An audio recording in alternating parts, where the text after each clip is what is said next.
pergi ke Masjidil Haram waktu subuh. Cerita ini tahun 75-an. Ya Allah, dari sejak itu saya takut dengan anjing. Anjing ini kesangsing subuh, orang tak bersama. Keluarlah juga kalau pencuri, oke. Tapi kan pencuri, tengoklah dulu. Pakai sorban, masa pencuri pakai sorban? Innalillahi wa inna ilaihi raji'un. Macam mana Tuan Haji? Syekh Maulana Al-Qasim cicit kepada Syekh atau cucu kepada Syekh Zakaria Maulana Zakaria Al-Kandahlawi itu dalam masa zikir beliau la ilaha illallah. Selepas itu keluar daripada tempat khalwat, keluar daripada masjid, pandangan pertama beliau menatap anjing yang samsek tadi itu. Masya Allah, tabarakallah. Dari penglihatan beliau tadi itu, hari-hari berikutnya anjing tadi itu jadi tawadhu, jadi baik, baik, tak lagi marah-marah dengan orang, tak lagi menyalahkan orang. Dia jadi anjing yang elok, anjing yang baik. Itu dasar pandangan orang soleh kepada binatang. Macam mana kalau kesan pandangan orang saleh soleh kepada orang yang beriman?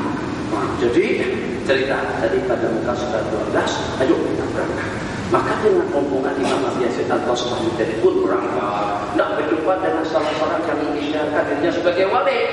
Kan dulu pernah tuh Haji Raja Tupin mengisyaratkan diri sebagai Nabi Ayah bin Raja Tupin Ayah bin.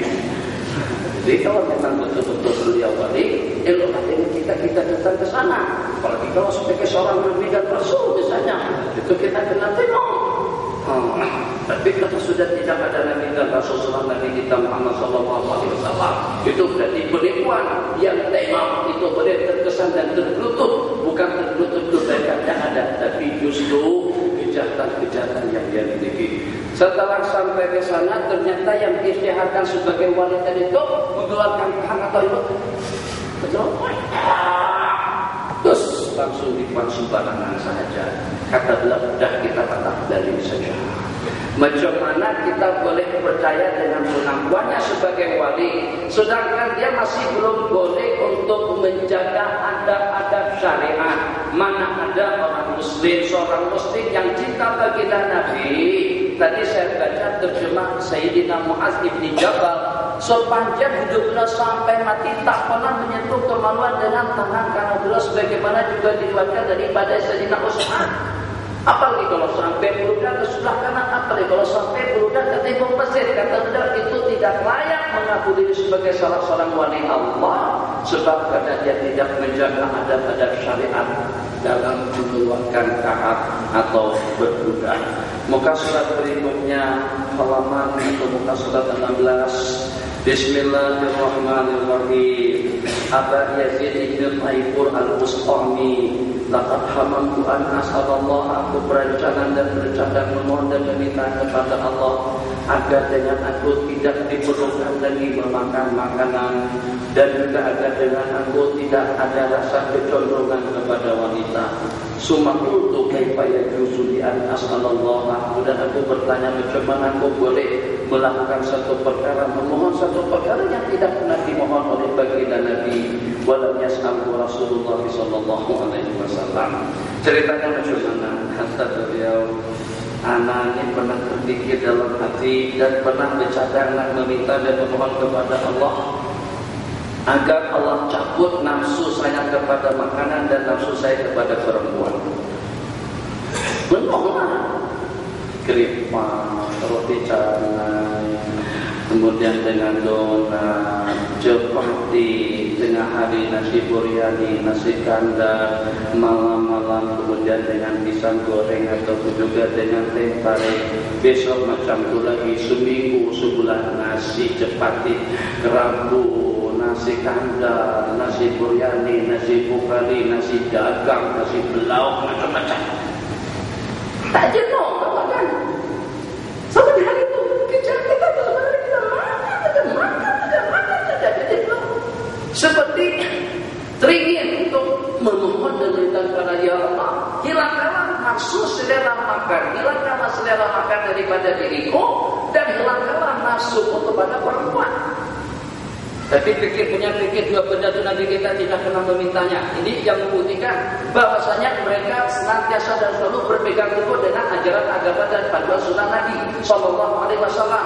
Bagaimana aku memohon yang semacam itu sedangkan dengan baginda Nabi tidak pernah melakukannya?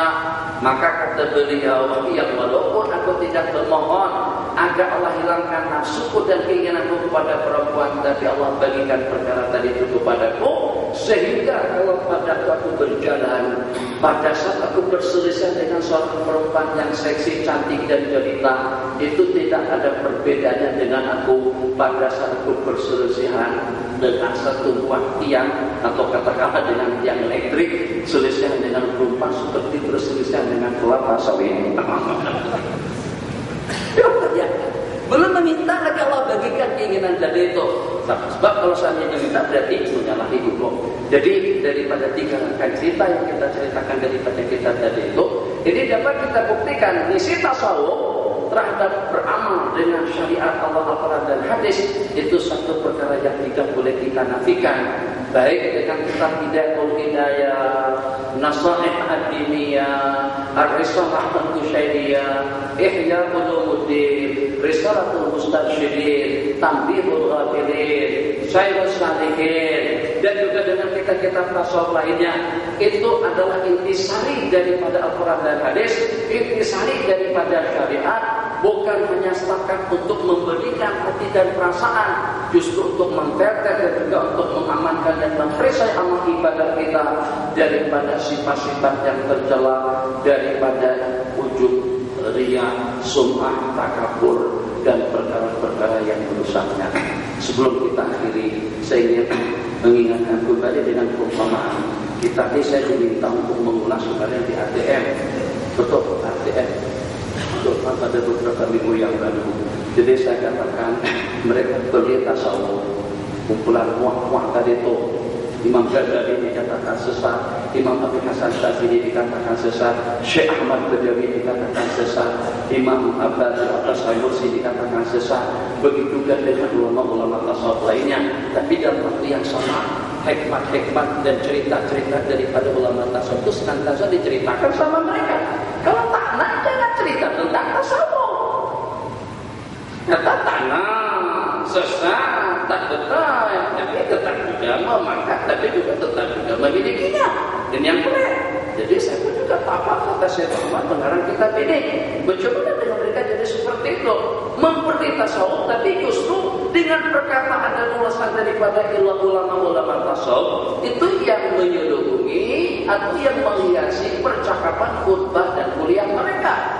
Jadi perumpamaan yang saya sebutkan di masjid zaman salafat dan tektok, ulama-ulama yang tak nakkan tasawuf itu perumpamannya seperti pada waktu kita menanyakan kepada seseorang cik nak makan martabak tak?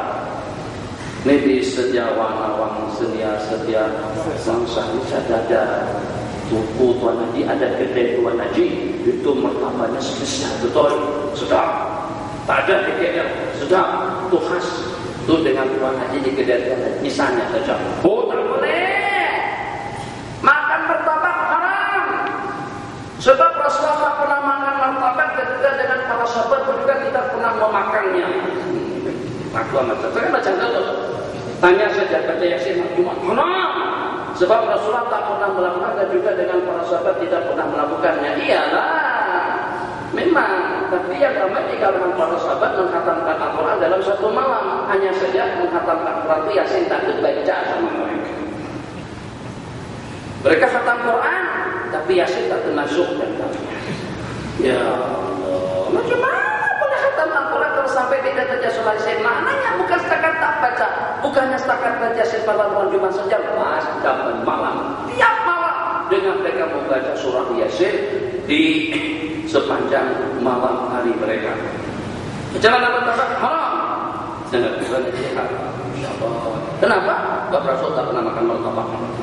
Sahabat juga tak pernah makan martabak. Imam Syafi'i juga tidak pernah makan martabak. Oke lah. Tapi kalau seandainya anak bagi gula sama antum, anda bagikan kan martabak ada dua, ada martabak manis, ada martabak apa namanya tak tolak. Telur ayam macam mana? Boleh. Minyak? Boleh. Tepung? Boleh? Daging? Boleh? Apa lagi? Bawang? Boleh? Bawang? Boleh. Telur? Boleh. Minyak? Boleh. Tepung? Boleh. Garam? Boleh. Nah, kalau macam itu martabak. Sama seperti itu pahaman mereka tadi itu sangat disayangkan kalau sampai detailnya PSD-nya takut dari mana? Oh, ahli falsafah, ahli ilmu-ilmuwan yang terkenal sekali, tapi ternyata kalau pada ceritanya tentang tasawuf katanya itu adalah bid'ah, itu adalah dhalalah, itu adalah sesat, sampai mengkafirkan sejuta-sejuta daripada ulama tasawuf. Tapi kalau pada tukir katanya, kalau kita belajar ikhlas bagaimana? Oh, wajib. Kalau kita belajar muraqabah bagaimana? Perlu sabar, perlu tahammul, perlu qanaah, perlu muarah, perlu suhud, perlu.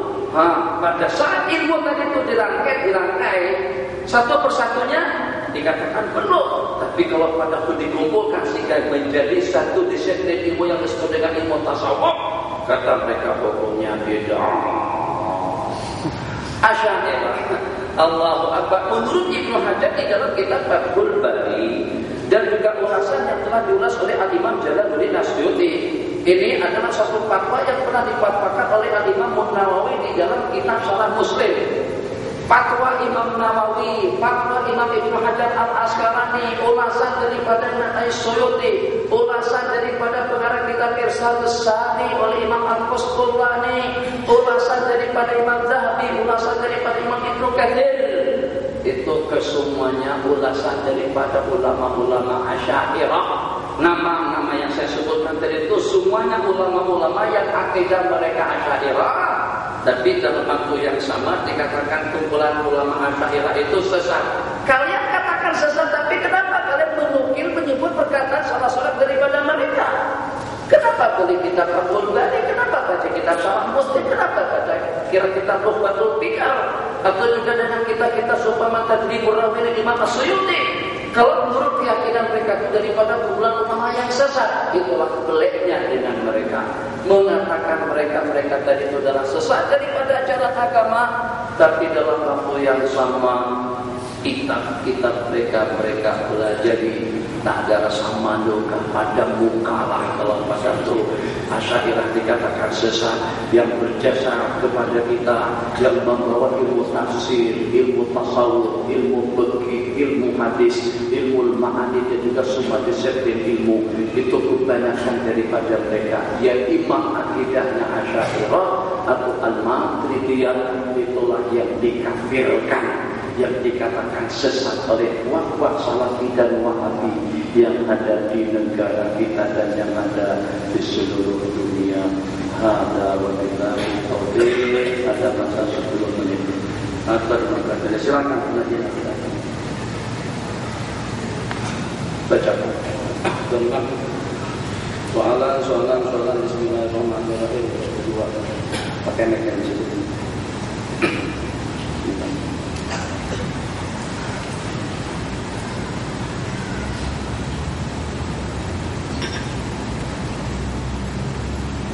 Assalamualaikum warahmatullahi wabarakatuh. Syekh, bagaimana cara untuk menghilangkan penyakit was-was dari kebenaran ibadah salat? Bagaimana cara untuk menghilangkan penyakit was-was? Bagaimana cara untuk menghilangkan penyakit was-was? Cara untuk menghilangkannya jangan was-was.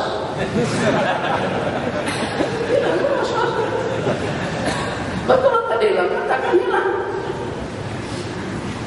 Cara yang paling berkesan untuk menghilangkan penyakit was-was pada kesuntayan, pada lupa wudu, baca Fatihah, baca tasyahud, begitu juga dengan hal-hal yang seumpamanya, jangan dilayan. Sejak dari dahulu ulama mengatakan jangan dilayan. Tuan Haji, maju mana ada orang mandi junub, benyalang sampai tenggelam bertengah jam mandi, masuk keluar, rasa-rasa masih belum mandi, masuk lagi keluar, rasa-rasa masih belum mandi, masuk lagi keluar, 5-6 kali masuk ke dalam kolam, mandi benyalang, rasa-rasa masih belum mandi, itu bukan was-was. Itu bukan was-was, jadi kata Imam Nawawi, sudah gila ada orang.